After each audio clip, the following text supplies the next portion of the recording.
Baker splits, steps, and knocks down another. Geo Baker, the big shot maker. Welcome to another episode of Off the Bench. As many of you know, I'm Victor Konopka, and I have a very special guest here today. He's a record setter, he's a baller, and he's changing the culture for many athletes. So without further ado, I got Geo Baker here with me today. Geo, what's up? How you doing? What's up, man? I'm good. Everything's good. Appreciate you for having me on. Yes, sir. Good to have you. So let's get into it. You've played basketball like pretty much your whole life, right? Yeah, since I think I started playing when I was like 7 years old. Yeah, so like what was your background kind of getting into it and, coming here to Rutgers and stuff like that? Yeah, so originally I'm from Derry, New Hampshire, so small town. How far away is that from here? It's like probably like a 6-hour drive on a good day. But small town, small state, not a lot going on basketball-wise, but not a lot going on in general. So like my thing was I just kind of always stayed in the gym. From what I'm getting is that like there wasn't a lot of opportunity there. Yeah, 100%. So how'd you like differentiate yourself from your friends or your teammates, whatever?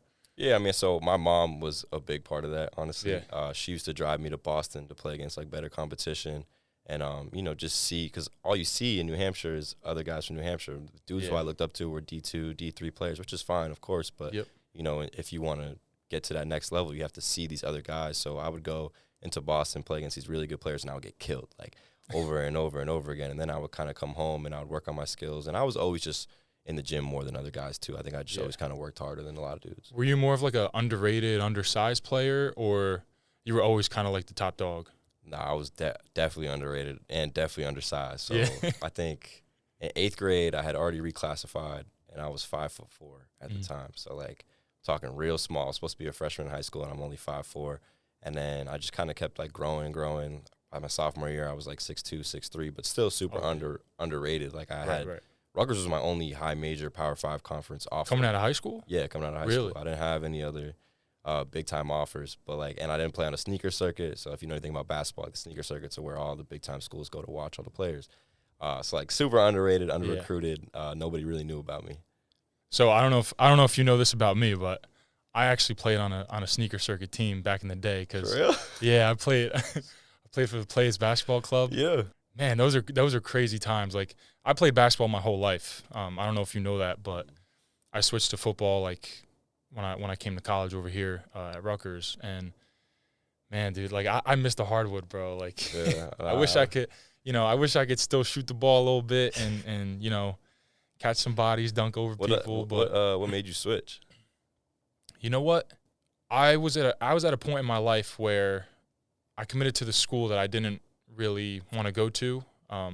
So once I found myself there, I kind of just said like, fuck it. Like I'm put all my eggs in one basket. And I was always told in high school that I should be playing football because of my size and my talent. So once it hit me at because I committed to West Point. So once it hit me at West Point that wasn't what I wanted to do, like play basketball there, then I was like, damn, like I got only one other option and I had no other way of thinking about it except that it's going to work, like that was 100%. My mentality.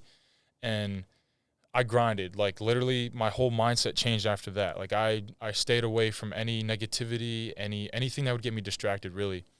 And I just worked every single day, film, like just learning football. Cause I didn't know the penalties. I didn't know the calls. Like I had no idea really, I just got put on a field and they were like, all right, you're going to figure it out, Yeah, but for sure. Things happened a little bit. I got some luck, definitely. And then I found myself here at Rutgers, very, very excited to be here. So, yeah, it was a crazy story, bro. But I'm happy where I am, Like, look, I like that, though. Like, yeah. you just, like you said fucking, you just went for it. Like, I feel like a lot of people don't have the bravery to do that, to just drop everything and be like, look, this is what I want to do. Like, let me just go for it and see what happens. Like, and it was like a long process, too, because it wasn't just like an overnight decision. Like, I'm going to stop doing what I've worked for my whole life, and I'm going to start a whole new thing that I have no idea what I'm going into. Right. But it was a long decision, and I didn't want to really upset anybody, because I had a lot of supporters and people that were excited for me. So I know that once I made that decision, like,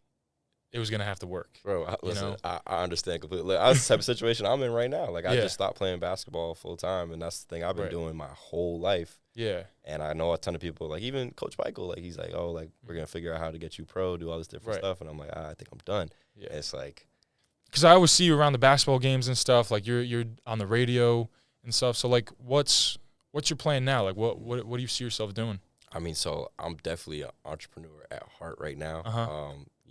honestly every morning, and we were just talking about it earlier off the camera, but just like waking up and it's kind of a freestyle. Like, you know, I'm figuring out what I got to do today. You run into different issues every single day. Obviously, I'm doing Night Society, which is about, you know, supporting Rutgers student athletes and getting them NIL deals and connecting them with alumni. And that's a lot of different work, but it's a lot of different problems trying to run it, because I have to focus on social media one day, and then I have, you know, a meeting with, you know, potential alumni who want to get involved, and I have to connect with the student athletes as well. So there's a lot of different angles that I have to work there. And then I do basketball training as well, which I love. I didn't think that I would love it as much as I do. But just getting a chance to work with kids, and, you know, it doesn't really feel like work, you know. It's something you love to do. Yeah, it's super fun, man. And, like, even on the days where I don't make a ton of money from training, it's like at least I get to go home knowing I had a great day. Right, you're happy doing it. That's all that matters, exactly. You So know? that's like the main thing that I think I wanted to do, is I want to do stuff that I love. I wasn't sure if I wanted to go overseas in a country where I wasn't sure if I was even going to get paid.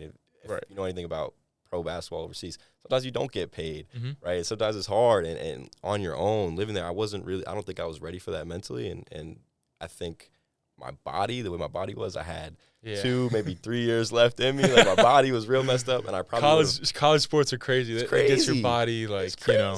I probably would have came back after like 3 years and been doing this anyway. So it's like, why wouldn't I just start now, where you know, my name is still hot from everything I did at Rutgers, 100%, and it helps me with my connections and stuff like that. So let's go back to the topic of NIL. How has it helped you as an athlete, and with like what you're doing now? Yeah, oh man, it's helped a ton. I mean, I think it's probably one of the main reasons. It probably is the reason why I'm doing what I'm doing now, and why I saw myself as more than a basketball player.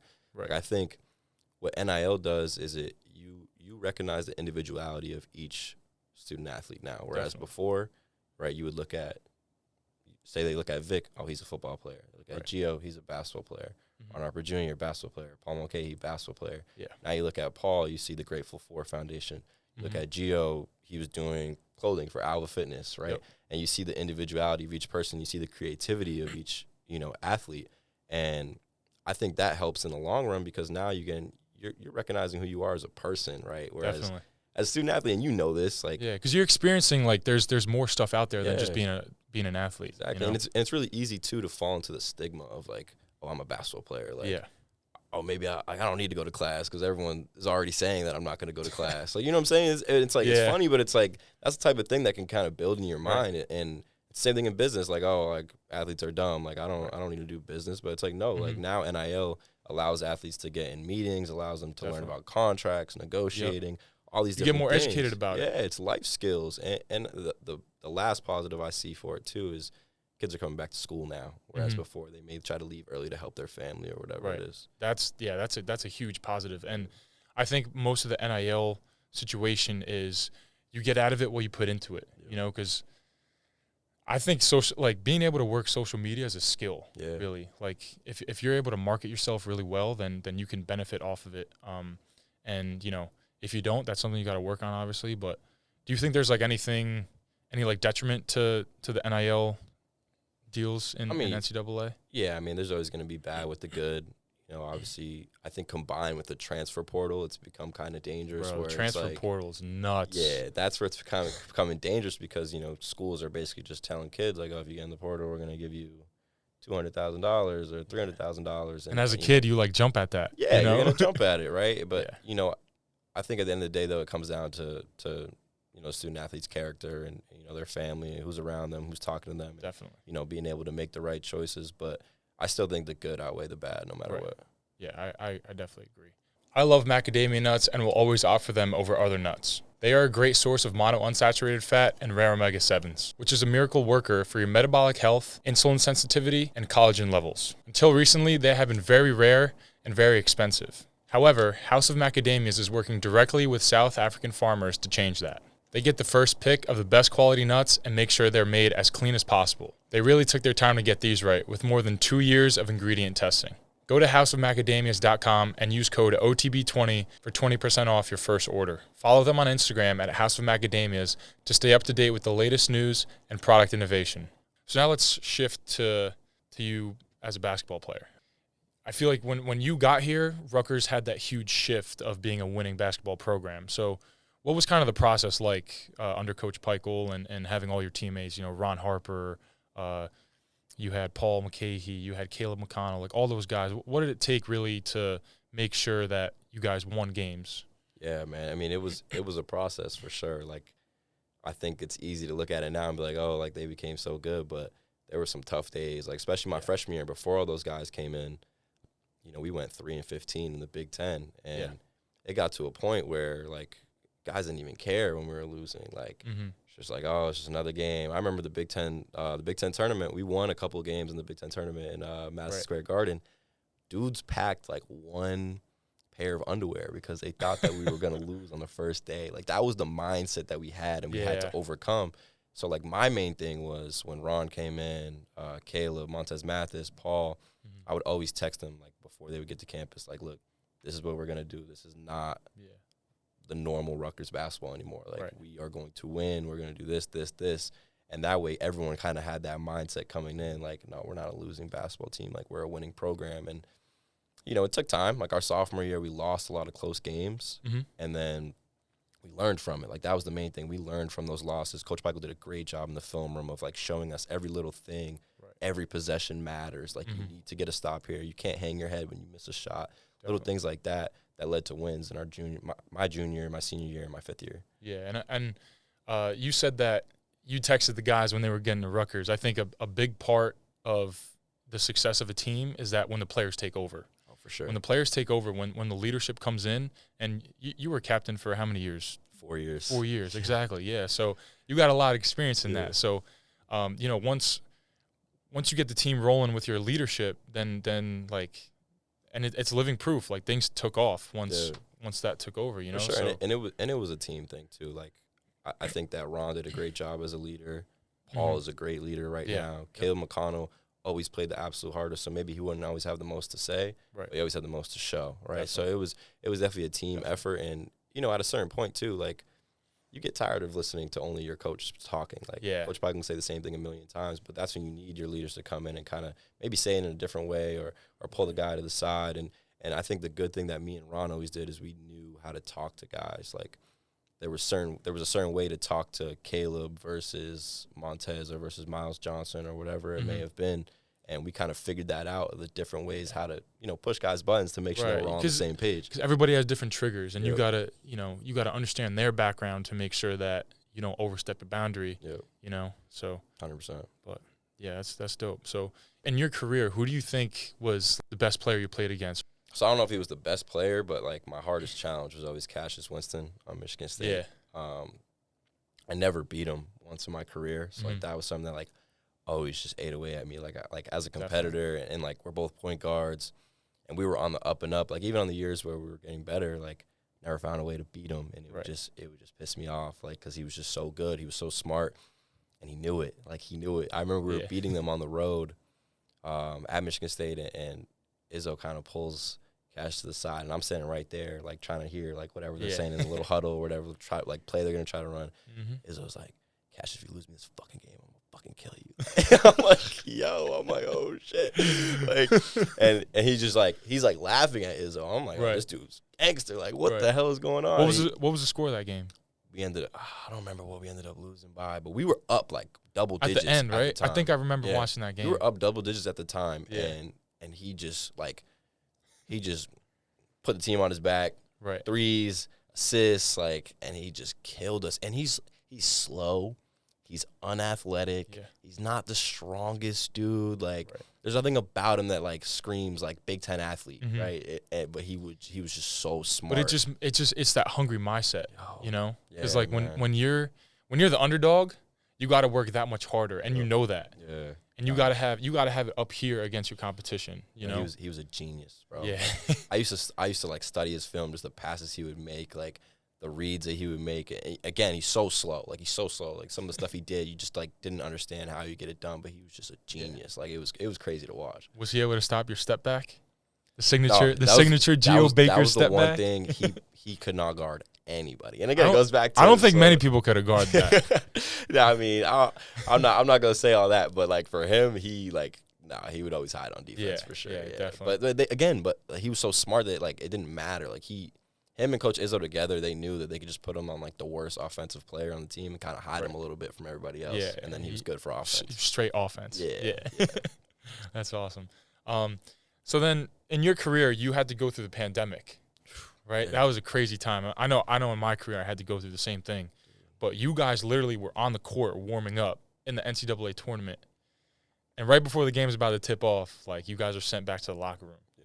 So what was that story like, kind of, having to go through that? Bro, that shit was hard. It was hard, bro. Yeah. Nah, I get it. Like, every time I'm asked about this, like, it just, like, brings back memories of, like, damn. I just recently actually saw one of the seniors from that team, Joey Downs, who was, like, the heart and soul of our team.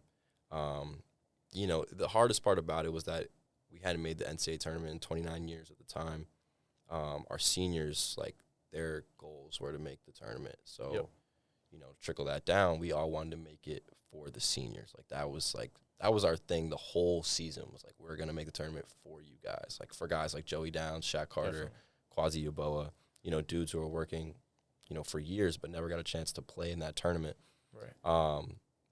And we get there and we're warming up, and our parents aren't coming in. Like, so at the time, only friends and family were going to be allowed to come in to watch the game. Yep.